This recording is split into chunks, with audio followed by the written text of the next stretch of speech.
this is Viram from Vested, and today we are going to be talking about 3 reasons why investing in US listed ETFs might actually be a better option than investing in the same ETF that is based in India and is rupee denominated. The 3 reasons that we are going to cover are 1. Expense ratio, 2.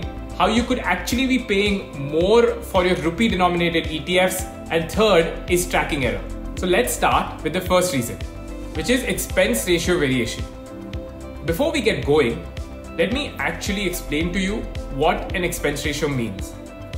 So this ratio is actually calculated by dividing the fund's total operating expenses by the average total dollar value of all the assets in the fund. Basically, the lower the expense ratio, the better it is for an investor. Indian funds that have been investing internationally have a much higher expense ratio compared to the US equivalent. For example, the expense ratio of the S&P 500 or the Nasdaq 100 ETFs in India ranges from 0.5 to 1%, while the US expense ratios for the same fund are between 0.03 to 0.05%. And this difference actually adds up over time. The Indian fund is actually 10 times more expensive than the US fund. Next, let's talk about the second reason, which is the ETF discounts and premiums that you actually might end up paying in India. So before that, let's understand the basics. An ETF, unlike a mutual fund, has 2 types of prices. Since the ETF is traded on an exchange, it has a market price. This is the price at which the ETF can be bought or sold during the trading period, and is driven by supply and demand. It's the market price.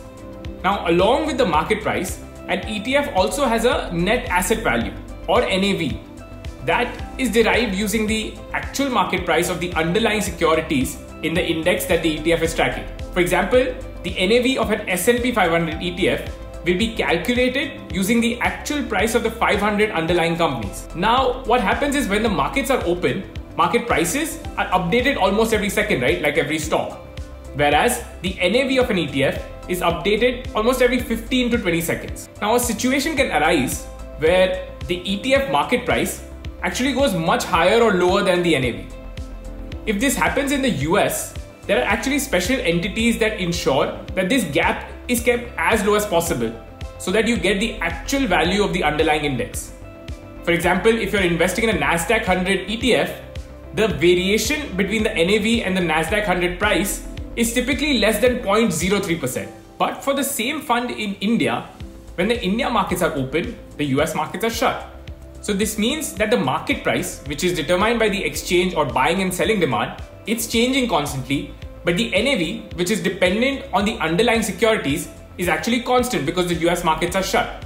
So this means that because of market price fluctuations, you might actually buy the ETF at a much higher or lower price than the underlying NAV. When the markets are super volatile, you actually might end up paying a significantly different price than the actual underlying index of the ETF. For example, in 2016, the Nasdaq fund in India saw premiums as high as 17%. Thus, as an investor, you would have actually had to pay 17% higher than the actual value of the ETF. Okay, let's look at the last reason now, which is tracking error. In India-based ETFs, a tracking error is caused due to the way dividends are treated and foreign exchange costs. So when you get dividends from an ETF listed in the US, it gets credited directly in your account. But in the India-listed ETF, the dividends are actually automatically reinvested.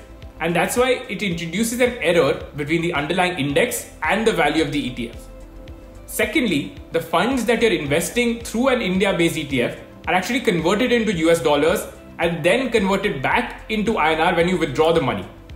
This currency conversion also introduces a slight tracking error because of the costs.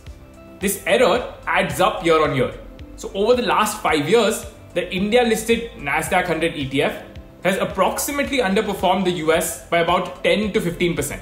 So in conclusion, you now know how investing in US listed ETFs can be better because of lower expense ratios, lower discrepancies in its value, the underlying ETF value and the actual market price, and lower tracking error. Alright, that's it from my end. Stay tuned for more.